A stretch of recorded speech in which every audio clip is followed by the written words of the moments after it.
আজকের জুমা এটা এই বছর রমজানের শেষ জুমা হতে পারে।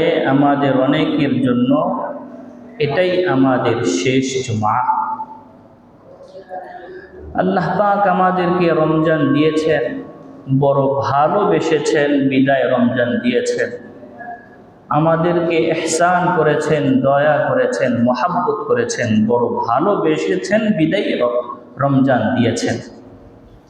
কেন রমজান দিয়েছেন? যাতে আমাদের গুনাহগুলো মাফ হয়ে যায়, আমরা যেন মুত্তাকি হয়ে যেতে পারি, আল্লাহর বন্ধু যেন হয়ে যেতে পারি। এই জন্য আল্লাহ তাআলা আমাদেরকে রমজান দিয়েছেন। মুত্তাকি হলে কি লাভ হবে, আল্লাহর বন্ধু হলে কি হবে, পূর্বের আলোচনাগুলো থেকে আমরা জানতে পেরেছি। আল্লাহ পাক রব্বুল আলামিন এর বিনিময়ে আমাদেরকে চির সুখের ঠিকানা জান্নাত দান করবেন, যেখানে কষ্ট, পেরেশানি, অশান্তি বলতে কোনো কিছু থাকবে না, শুধু সুখ আর সুখ, আরাম আর আরাম। সেখানে অশান্তি বলতে কোনো কিছু থাকবে না। মুহতারাম হাজিরিন, সে রমজান মাস এসে চলে যাচ্ছে, রমজান শেষ হয়ে যাচ্ছে। আজকে শেষ জুমা। এই রমজান আমরা কতটুকু কাজে লাগাইতে পারলাম? যে জন্য আল্লাহ তাআলা আমাদেরকে রমজান দিয়েছেন, আমাদের সেই মাকসাদটা কি হাসিল হয়েছে? আমরা কি সেটা অর্জন করতে পেরেছি? আল্লাহ পাক রব্বুল আলামিন কেন রমজান দিলেন? আমাদের মন মতো চলবো এই জন্য দিয়েছেন নাকি? পবিত্র কোরআনে আল্লাহ তাআলা ঘোষণা করেছেন, রমজানের পূর্বেই আমরা আপনাদেরকে বলেছিলাম, আল্লাহ তাআলা রমজান দিয়েছেন লাআল্লাকুম তাত্তাকুন, তাকওয়া অর্জন করার জন্য। আল্লাহ তাআলা রমজান দিয়েছেন কেন? তাকওয়া অর্জন করার জন্য। এই যে রমজান আসলো, চলে যাচ্ছে, সেই তাকওয়া কি আমি অর্জন করতে পেরেছি? সে তাকওয়া কি আমি অর্জন করতে পারছি? তাকওয়া কাকে বলে আমরা সেটাও শুনেছি, তাকওয়ার কি কি ফজিলত আমরা সেটাও শুনেছি। মাইকটা একটু ডিস্টার্ব করতেছে, সাউন্ড আর একটু কমায় দিলে ভালো হয়। হাবিব সাহেব, সাউন্ড একটু কমায় দেন।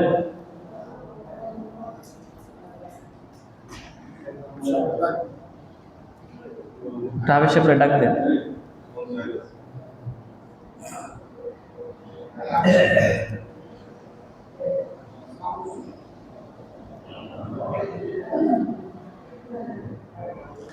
اللهم صل على محمد وعلى ال محمد كما صليت على ابراهيم وعلى ال ابراهيم। আরেকটু কমা। اللهم بارك على محمد وعلى ال محمد كما باركت على ابراهيم وعلى ال ابراهيم। যে কথাটা বলতেছিলাম, আল্লাহ পাক আমাদেরকে রমজান দিয়েছেন তাকওয়া অর্জনের জন্য। তাকওয়া মানে গুনাহ মুক্তভাবে জীবন গঠন করার জন্য, মানে গুনাহকে পরিহার করার জন্য। আমরা কি গুনাহ পরিহার করতে পেরেছি? সেই তাকওয়া কি অর্জন করতে পেরেছি? আল্লাহ পাকের পুরাপুরি ভয় কি আমাদের ভিতরে চলে আসছে? অথচ রমজান তো চলে গেল, রমজান তো চলে গেল।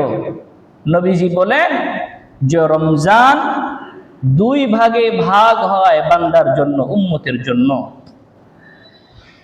এক হলো মুমিনের রমজান, দুই মুনাফিকের রমজান। মুনাফিক শব্দটাও আমাদের কাছে হালকা হয়ে গেছে, যেন ভাবখানা এমন যে মুনাফিক হলে হই, তারপরেও গুনাহ ছাড়বো না, তারপরেও আল্লাহর নাফরমানি ছাড়বো না, যেন ভাবখানা এমন হয়ে গেছে। আমাদের একজন আলেম, তিনি এক ব্যক্তিকে বুঝাইতেছেন, মাজার পূজারি, মাজারে যায়, সেজদা দেয়, শিরক করে, কুফরি করে। তো তাকে এরকম বিভিন্ন রকমের বুঝাইতেছেন, নসিহত করতেছেন। সেই বান্দা বলতেছে কি, যে জাহান্নামে যাই সমস্যা নাই, তারপরেও মাজারে বাবার দরবারে যাব, বলে নাউজুবিল্লাহ। এটাকে বলে শয়তানের চোখের পট্টি লাগানো, যেন ভাবখানা এমন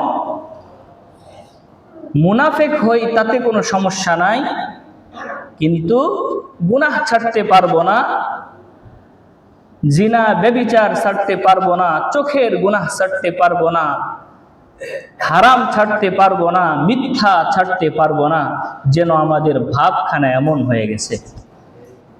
মোবাইলের গুনাহ ছাড়তে পারবো না, ফেসবুকের গুনাহ, ইউটিউবের গুনাহ ছাড়তে পারবো না, মনে হয় যেন ভাবখানা এমন হয়ে গেছে যে মুনাফিক হই, সমস্যা নাই, গুনাহ ছাড়তে পারবো না।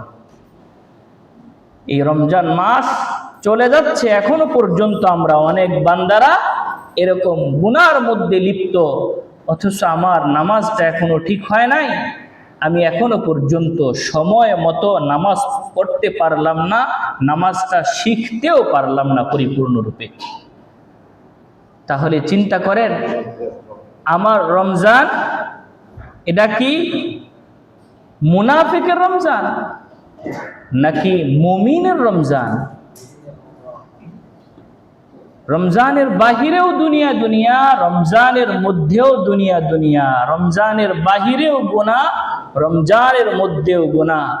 ও ভাই, এইভাবেই যদি চলে তাহলে আমাদের ধ্বংস তো অনিবার্য। রাসূল নিজেই বলেছেন যেন কোনো বান্দা রমজান মাস পাইল, পাওয়ার পরে সে যদি তার গুনাহগুলা মাফ না করাইতে পারে, সে যেন ধ্বংস হয়। জিব্রাইল আমিন বলেছে ধ্বংসের ব্যাপারে, নবী বলেছেন ধ্বংসের ব্যাপারে। তাহলে আমরা একটু চিন্তা করি না? এটা কোনো আলেম ওলামার কথা নয়, এটা নবীর কথা, নবীর হাদিস। যে ব্যক্তি রমজান পেয়েও গুনাহগুলো মাফ না করাইতে পারছে, সে যেন ধ্বংস হয়ে যায়। মুহতারাম হাজিরিন, আমাদের গুনাহ মাফ করাইতে পারি নাই, আমাদের ভিতরে আফসোস নাই, আমাদের ভিতরে পরিতাপ নাই। রমজান কি মুমিনের রমজান আমার গেল, আমি কি রমজানের মাধ্যমে মুমিন হইলাম নাকি রমজানের মাধ্যমে মুনাফিক হইলাম, এই চিন্তা আমাদের নাই। কি বলেন, ঠিক কি না? মুহতারাম হাজিরিন, হাসান বসরি রহমতুল্লাহ আলাইহি বলেন যে কোনো মুমিন নিজেকে মুনাফিক থেকে নিরাপদ মনে করে না, আর কোনো মুনাফিক নিজেকে মুনাফিক মনে করে না। মানে কোনো মুমিন নিজেকে মুনাফিক থেকে নিরাপদ মনে করে না, মানে সে সব সময় ভয়ে থাকে, হায় আমার যে ঈমান এটা কোনো সময় চলে যায় কিনা, আমার ভিতরে মুনাফিকের দোষ ঢুকে যায় কিনা, আমি মুনাফিক হয়ে যাই কিনা, এই ভয়ে সে সব সময় ভীত থাকে। আর যে মুনাফিক, সে নিজেকে কোনো মুনাফিকই মনে করে না, নিজের কোনো পরোয়াই করে না, সে দুনিয়া লয়ে ব্যস্ত হয়েছে তো হয়েছেই। আরে ভাই, আপনার মতো আমার মতো এরকম হাজারো মানুষ দুনিয়াও করতেছে, আখেরাতও ঠিক রাখছে। কি বলেন, ঠিক কি না? আমরা দুনিয়াকে বাদ দিতে বলি না, তবে যেই দুনিয়ায় আমার আখেরাত বরবাদ করে দেয়, সেই দুনিয়া তো আমার জন্য ক্ষতি বয়ে আনবে। এই জন্য আমার রমজান মুমিনের রমজান না মুনাফিকের রমজান, একটু আমার চিন্তা করা দরকার।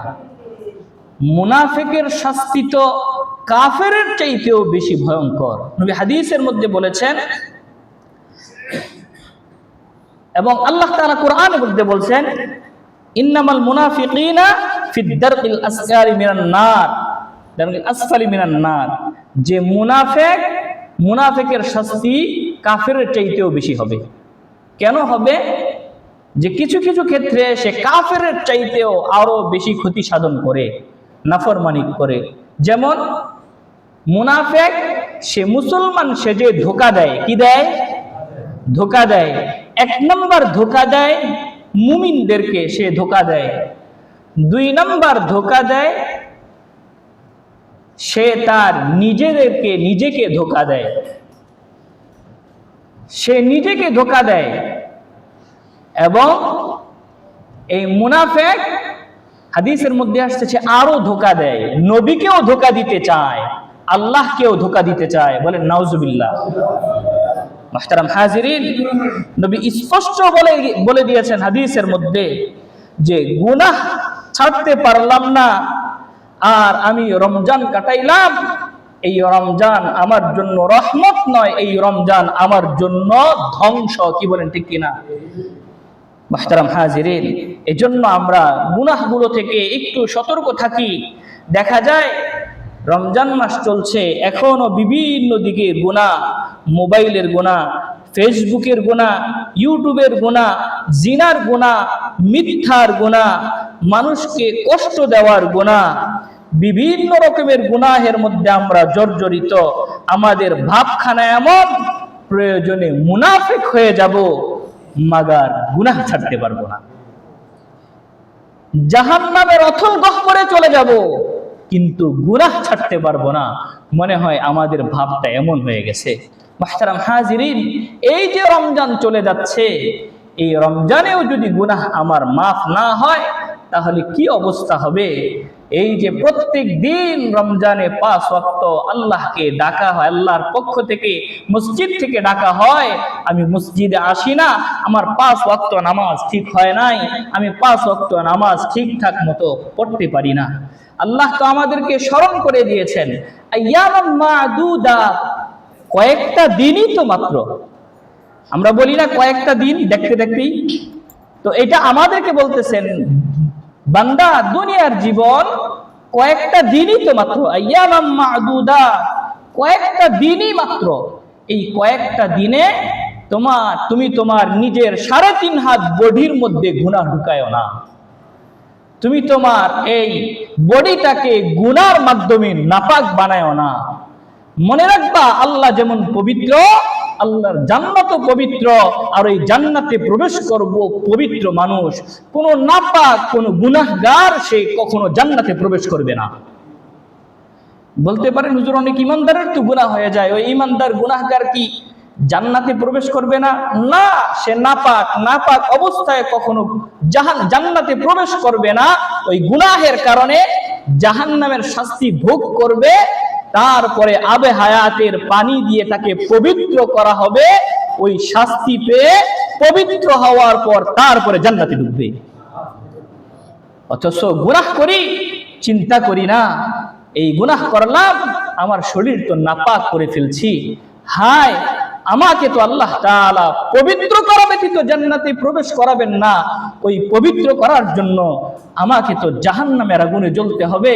ওই জাহান্নামের কঠিন ভয়াবহ শাস্তি, দুনিয়ার হাজার কোটি শাস্তিকে একত্রিত করলে তো ওই জাহান্নামের আযাবের সমান হবে না। কি বলেন, হবে? মুহতারাম হাজিরিন, এজন্য আমরা গুনাহ ছাড়তে পারি না। মুহতারাম হাজিরিন, আমাদের সবচাইতে বড় টার্গেট, সবচাইতে বড় কাজ এবং সবচাইতে বড় আমাদের হাতিয়ার হওয়া উচিত গুনাহ ছেড়ে দেওয়া। কি ছেড়ে দেওয়া? গুনাহ ছেড়ে দেওয়া। গুনাহ ছেড়ে দেওয়া। গুনাহের কারণে আজকে আমাদের উপর বিভিন্ন রকমের আযাব গজব আসে। গুনাহের কারণে আমাদের রিজিকের মধ্যে বরকত আসে না। গুনাহের কারণে আমার ঘরের মধ্যে শান্তি নাই। গুনাহের কারণে সন্তানরা কথা শুনে না। গুনাহের কারণে আল্লাহ আমার উপর নারাজ হন, আযাব গজব নাজিল করেন। গুনাহের কারণেই আমার কবরে আযাব। এজন্য ভাই, রমজান চলে যাচ্ছে, আমাদের গুনাহ ছাড়া দরকার আছে না নাই? মুহতারাম হাজিরিন, এই যে চোখের দ্বারা কত গুনাহ হয়ে যায়।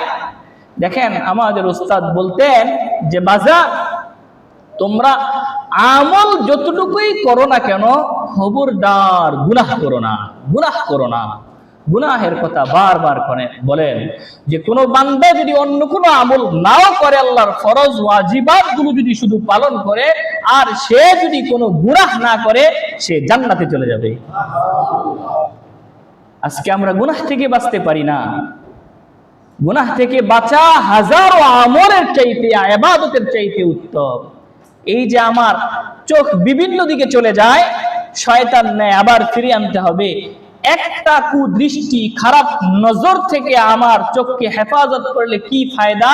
শুধুমাত্র একটা নজর হেফাজত করলাম, 100 রাকাত তাহাজ্জুদ পড়ার চাইতেও বেশি ফজিলত আল্লাহ আপনাকে আমাকে দিয়ে দিবেন।